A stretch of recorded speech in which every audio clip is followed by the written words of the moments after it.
이제 결실 또는 한 해의 마무리, 이런 단어가 생각나는 11월, 그리고 첫 주일이 되었습니다.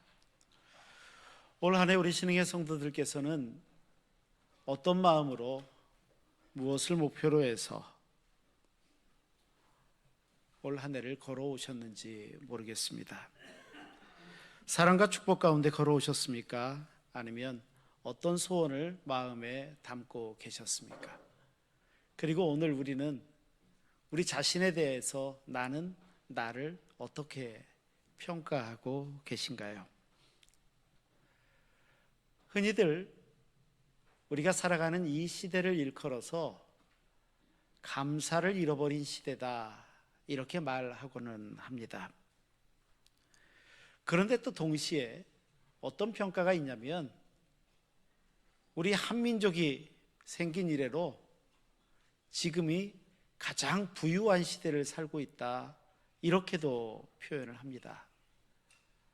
한민족 역사 가운데 가장 부유한 시대를 현재 우리가 살고 있는데 감사를 잃어버리고 있다, 이 두 가지가 동시에 평가된다라는 게 참 아이러니하지 않습니까? 우리가 정작 감사가 그러면 우리 주변에 전혀 없단 말입니까? 아니요, 생각해 보면 감사할 거리는 참 많이 있는 것 같습니다. 지금 예배하는 오늘을 맞지 못했던 어떤 사람에게는 그렇게 맞고 싶었던 가장 소중한 시간이 오늘 이 시간일지도 모르겠습니다.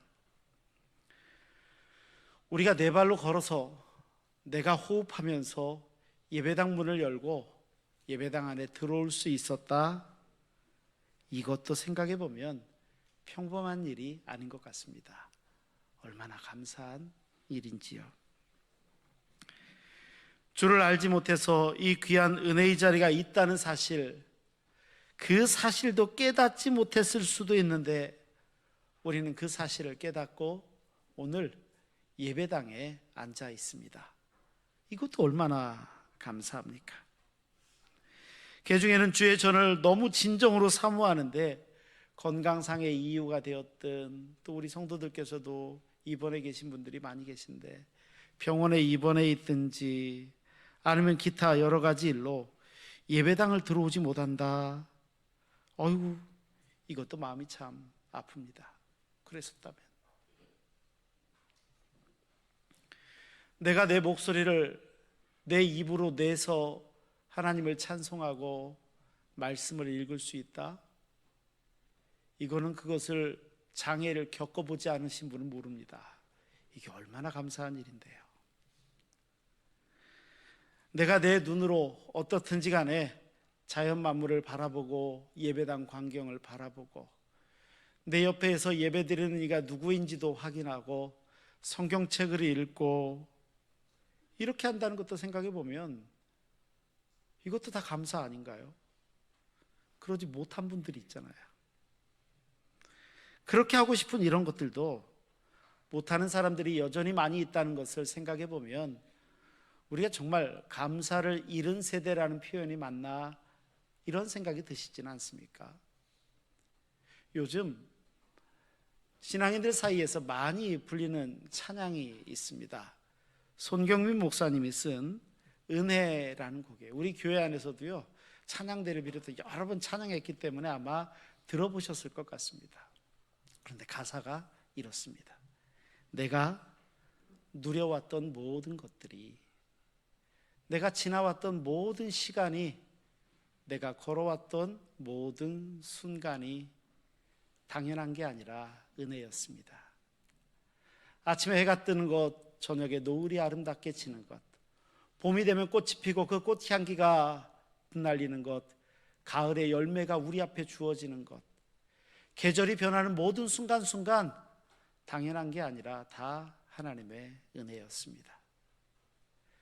내가 이 땅에 태어나서 살아가는 것, 어린아이 시절도 있었고 지금까지 숨쉬며 살고 있는데 꿈을 꿨던 삶, 생각해 보면 모든 게 당연한 게 아니라 은혜였습니다.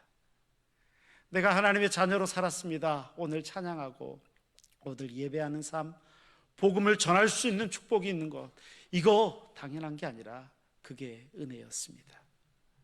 모든 것이 은혜, 모든 것이 없는 은혜, 한없는 은혜.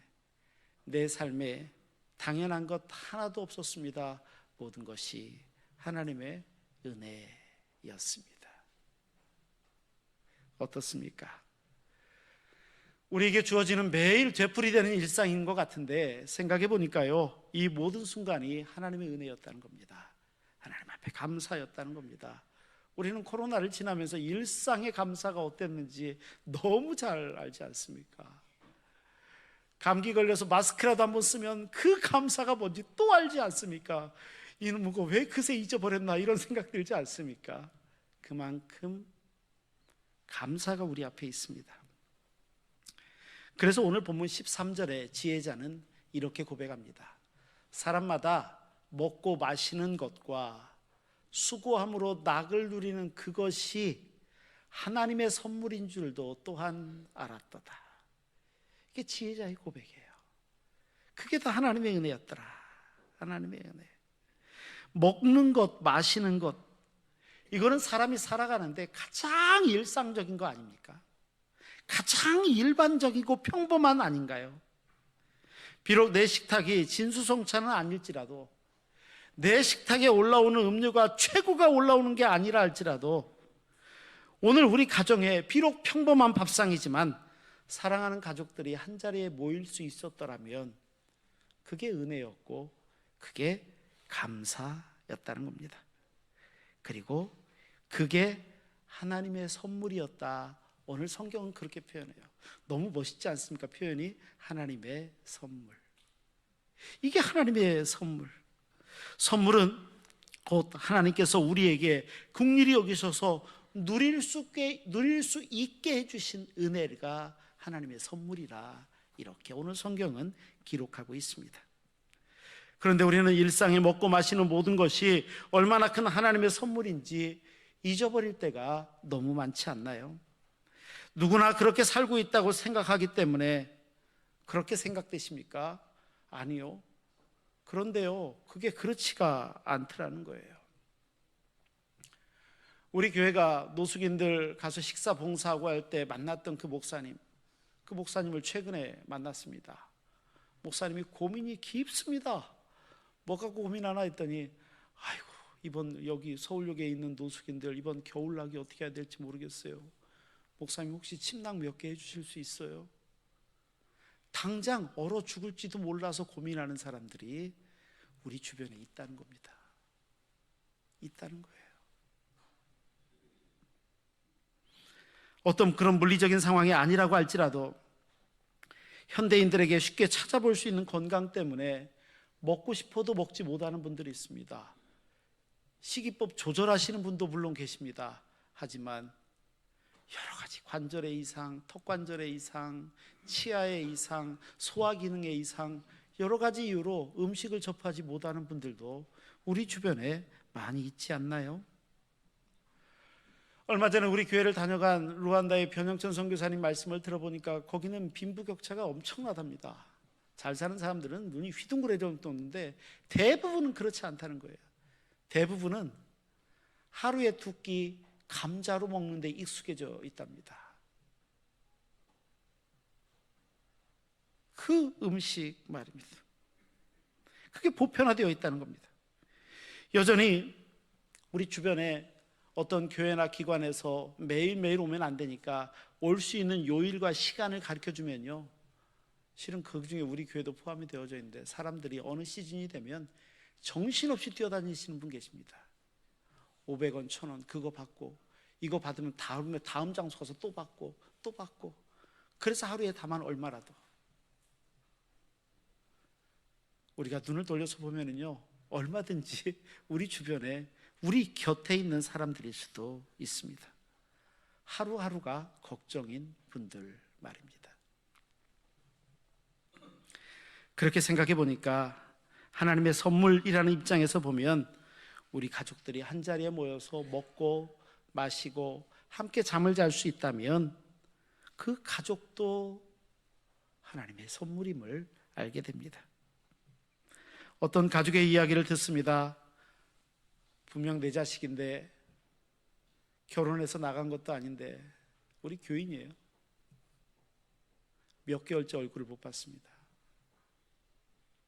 엄마 얼굴 보러 올 생각도 안 한다는 거예요.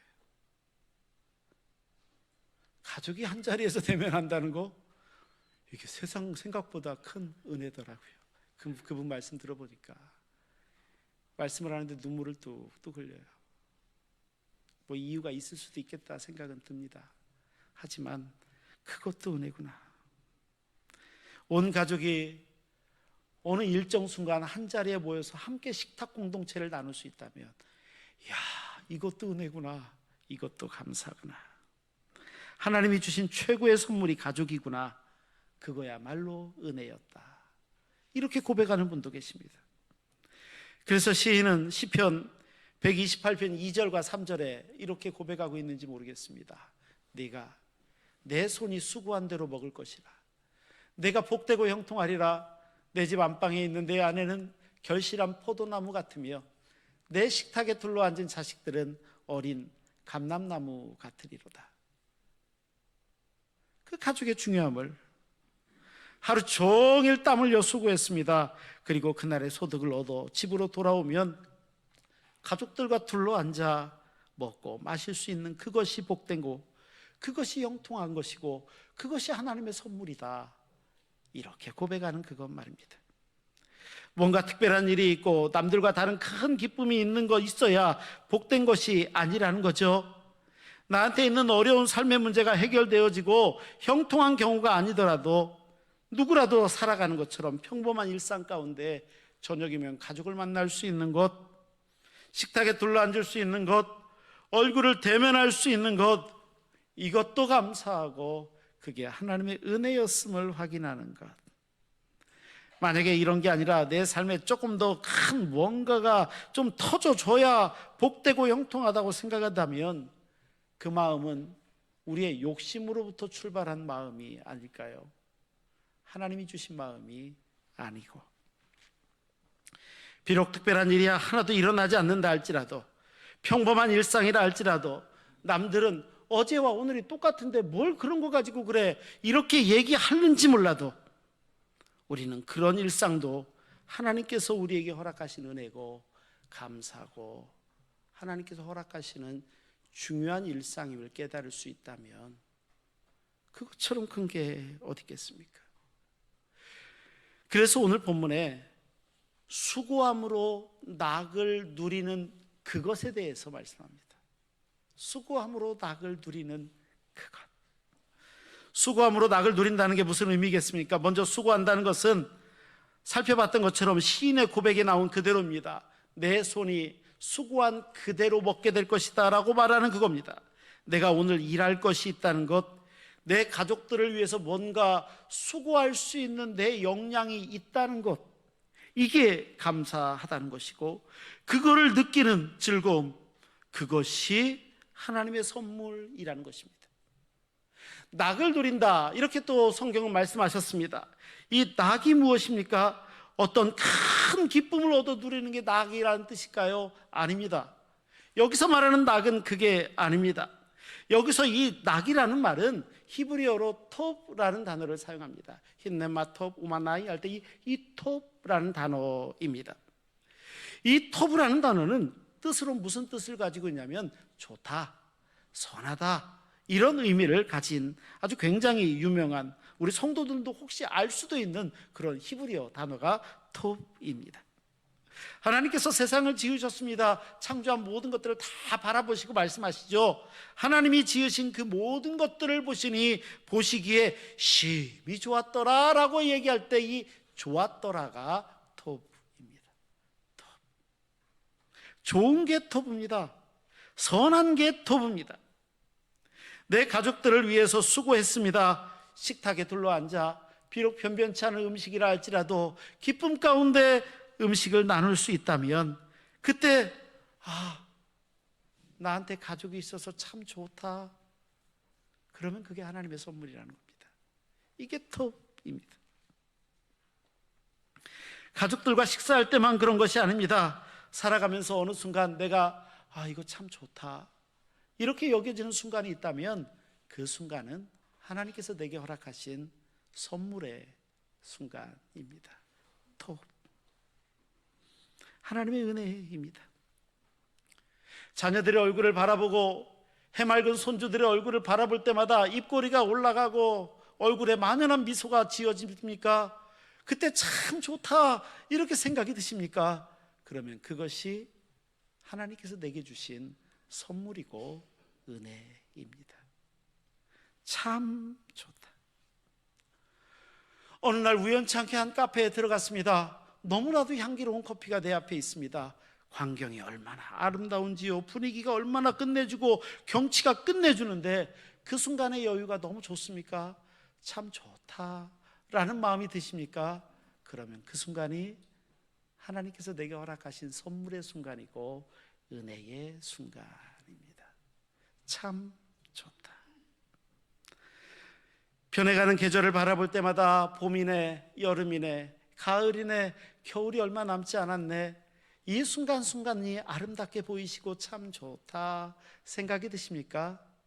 그러면 그 순간은 하나님께서 내게 허락하신 선물의 순간이고 은혜의 순간입니다. 하루 종일 일을 했습니다. 피곤하지만 하루 일과를 마치고 잠자리에 듭니다. 포근한 이불을 목까지 얼굴까지 푹 덮으며 편안한 침대에 눕습니다. 그리고 참 좋다 생각이 드십니까? 그날은 하나님께서 우리에게 허락하신 선물의 순간입니다. 은혜가 임하는 순간 아닐까요? 아침에 눈을 떴습니다. 일어납니다. 그리고 힘있게 기지개를 펴며 오늘도 하루를 시작하는구나, 감사하다, 이런 마음이 드십니까? 그러면 그날은 하나님이 우리에게 허락하신 은혜의 순간이고 선물의 순간입니다. 그렇게 생각해 보면 우리 주변에 있는 모든 것들이 감사 아닌가요? 우리에게 있는 모든 것들이 하나님의 선물이고 하나님의 은혜 아닌가요? 하나님께서 우리의 삶에 작지만 소소하게 행복을 느낄 수 있는 선물들을 요소요소에 만들어 두셨다고 생각하면 얼마나 감사합니까? 감사. 그런데 그거 아세요? 이렇게 작고 소소한 일상이 행복이고 감사인 이유가 뭔지 아십니까? 그게 감사이고 이유인 것은요, 이게 아무한테나 그냥 주어지는 누구라도 가지고 있는 권리가 아니라는 데 있습니다. 누구라도 다 있는 게 아닙니다. 한민족 역사상 가장 풍요한 시대를 살고 있는 이 시대이지만 이러한 소소한 일상을 누리지 못하는 분들이 우리 주변에 얼마든지 있다는 걸 보면 그런 생각이 드시지 않습니까? 요즘 우리 뉴스 가운데 가장 기억에 남는 뉴스는 어떤 것들이 있습니까? 이스라엘을 중심으로 해서 하마스와의 전쟁이 있었습니다. 이 전쟁에 헤즈볼라가 개입했다고 그러고 지금은 이란이 참전을 하게 되면 어느 정도 해야 될 거냐, 이런 전쟁의 소식이 너무나도 마음이 아픕니다. 하마스가 침공해서 너무 많은 이스라엘들이 죽임을 당했고 많은 사람들이 인질로 끌려갔고 아직도 생사를 알지 못하고 집으로 돌아오지 못하고 있습니다. 그 돌아오지 못하는 사람들의 가족들의 마음은 어떻을 것 같습니까?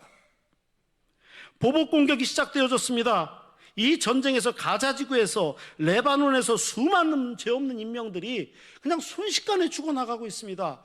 단위가 몇 명 단위가 아니라 몇십 명, 몇백 명씩 들어갑니다. 뉴스 볼 때마다 깜짝깜짝 놀랍니다. 이거 무슨 컴퓨터 게임도 아니고 정말로 생명이 저랬다는 건데. 너나 할 것 없이 언제 미사일이 떨어져서 죽을지도 모른다는 공포감 속에서 살아가고 있을 건데, 그들이 일상으로 당연하게 여겼던 것들이 언제적인지도 모르게 기억 속에서 잊혀져 살고 있지 않을까요? 그렇게 생각해 보면 그렇다는 겁니다. 2022년 2월 24일에 시작된 러시아 우크라이나 전쟁이 있습니다. 오늘도 계속되고 있습니다. 저 유럽 저쪽에서 나타난 전쟁이니까 그들만의 전쟁일지도 모르겠다, 이런 생각이 들었었는데 요즘 뉴스를 보니까 우리 한민족이라고 생각하고 있었던 북에 있는 군사들이 파병이 된다라는 소식이 들립니다. 이제 남일이 아닌 것 같이 여겨집니다. 그런데 참 재밌는 게 북한 군인이 갔으면 우리나라가 월남전 참전했을 때처럼 우리 군복 입고 우리가 무기를 들고 우리 지휘관의 지휘를 받아 작전을 해야 될 것 같은데 이상하죠? 그 사람들은 러시아 군복을 받는답니다. 거기에서 돈도 받는답니다. 거기 무기를 받는답니다.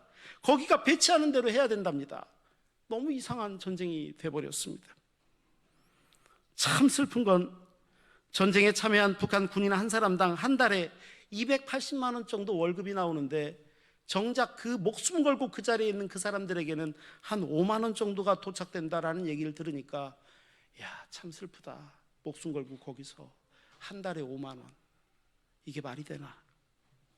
그러면서 그런 기도를 합니다. 하나님, 멀지 않은 시간에 우리 민족 가운데 하나님께서 큰 선물을 주실 수도 있겠군요. 이런 기도가 절로 나오더군요. 맞습니다. 생각해 보면은요, 우리가 누리는 당연하다고 생각하는 일상들은요, 거저 주어진 것들이 아니더라는 것입니다. 누구나 당연한 것처럼 누리는 일상도 아닙니다.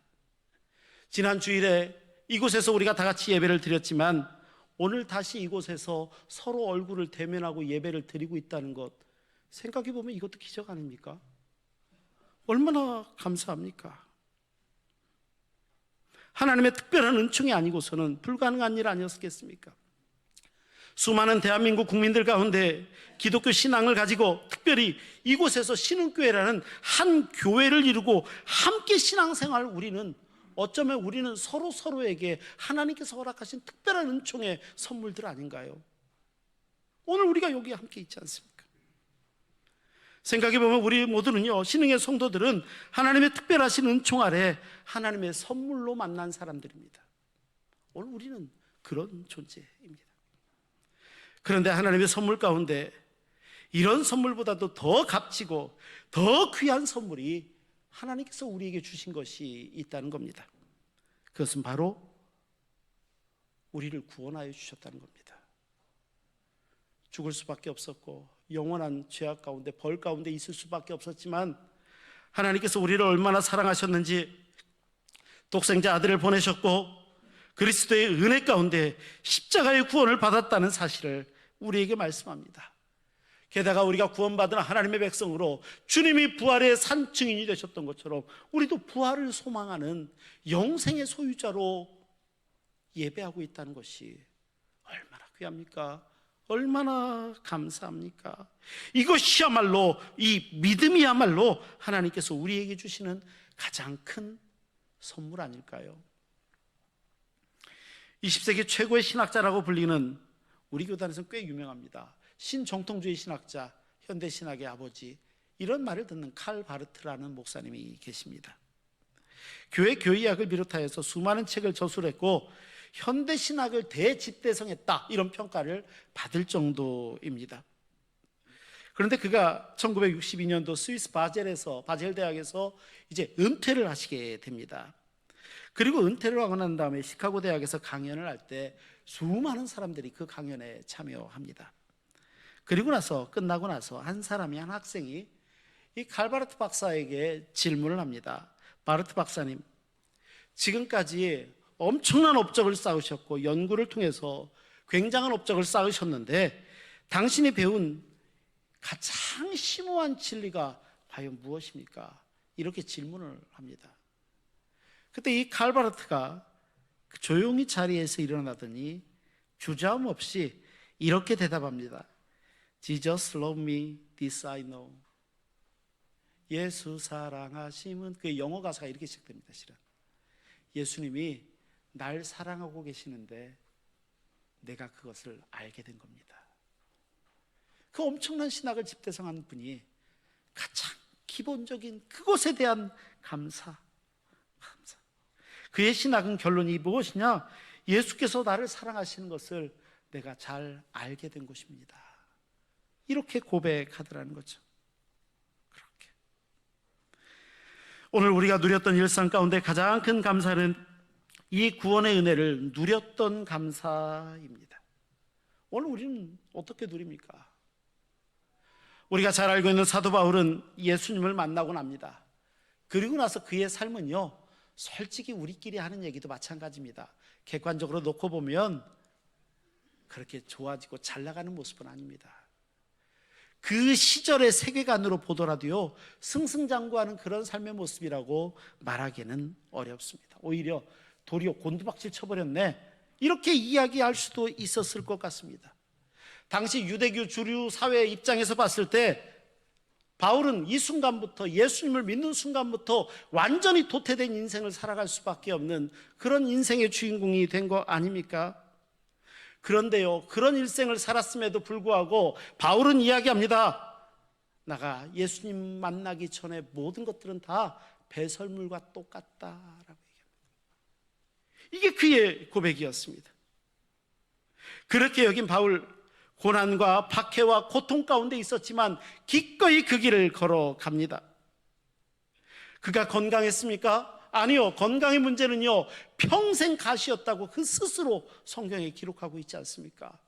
건강하지도 않았습니다. 남들에게 칭찬받고 그 이름에 명예가 있었습니까? 지금 우리에게는 그럴지 모르지만 당시 사람들에게 바울은 그런 존재가 아니었을 것입니다. 어쩌면 배신자, 이 굴레에서 벗어나지도 못했을 것 같습니다. 오히려 죽을 고비를 수없이 넘깁니다. 배척받았습니다. 미움받았습니다. 이게 바울이었습니다. 그런데 그런 바울이요, 늘 하는 얘기는 감사였어요. 우리가 잘 알고 있는 데살로니가 전서 5장 18절은 뭐라고 이야기하냐면 범사에 감사하라, 이것이 하나님이 너희를 향한 뜻이다. 굉장히 분명하게 말씀하죠. 범사에 감사하라. 그에게 어떤 특별한 일이 일어나서 그렇습니까? 아닙니다. 그리스도 안에 살아가는 사람이 됐다는 그 사실, 그게 감사했다는 겁니다. 이게 너무 감사한 겁니다. 그가 큰 성공을 이뤘느냐? 아닙니다. 전승에 따르면요, 그는 로마에 가서 목베임을 당해서 죽습니다. 로마의 성지순례를 가서 보면 이렇게 기둥이 큰 돌이 있습니다. 거기 보면 쇠사슬 묶었던 그 표시도 조금 납니다. 전승에 의하면 사도 바울이 거기에서 묶였었다고 그러고, 그렇다면 결국엔 그 돌이 있는 그 근처 어디에선가 목베임을 당했다는 겁니다. 그렇게 순교하지 않습니까? 하지만 그는 영원한 생명을 가진 사람으로 늘 감사합니다. 풍부하고 넉넉한 삶이 아니었습니다. 그의 일생은 궁핍했고 어느 순간 자기가 예수를 선택하면서 가장 비천한 인생을 살았을지 모릅니다. 하지만 늘 하늘의 영광을 바라봤던 사람이고, 그래서 감사할 수 있었습니다. 맞습니다. 이것이야말로 신앙인들이 누리는 감격이고 영광이고 은혜이고 우리의 감사가 아니겠습니까? 감사. 우리는 어떤 특별한 일을 감사하는 게 아닙니다. 오늘 내게 주어진 평범한 일상이 감사이고 하나님과 함께 걸어가는 모든 시간이 감사입니다. 오늘 만난 우리 모두가 서로에게 대한 감사이고, 오늘 하나님께서 가족으로 묶어주신 우리 가족 구성원 하나하나가 하나님의 선물이고 감사입니다. 우리의 평범한 일상은 그러고 보면 모든 게 다 하나님의 은혜입니다. 하나님의 선물입니다. 오늘 성경의 지혜자는 이렇게 그의 일생을 통해서 배웠던 지혜와 믿음의 고백을 우리에게 전해주고 있습니다. 바라기는 우리 일상 가운데 하나님의 사랑과 은혜를 가득가득 담아놓으신 그 은혜를 발견하고 감사하며 결실의 계절 11월에 하나님의 그 은총을 채워나가시는 우리 신흥의 성도들 한 분 한 분 다 되시기를 간절히 바랍니다. 기도하시겠습니다. 거룩하시고 자비로우신 아버지 하나님, 우리가 누려왔던 일상이 하나님의 은혜였고 감사임을 깨닫습니다. 날마다 주님과 동행하며 천국을 이루는 삶을 살게 하여 주옵소서. 예수 그리스도의 이름으로 기도하옵나이다. 아멘.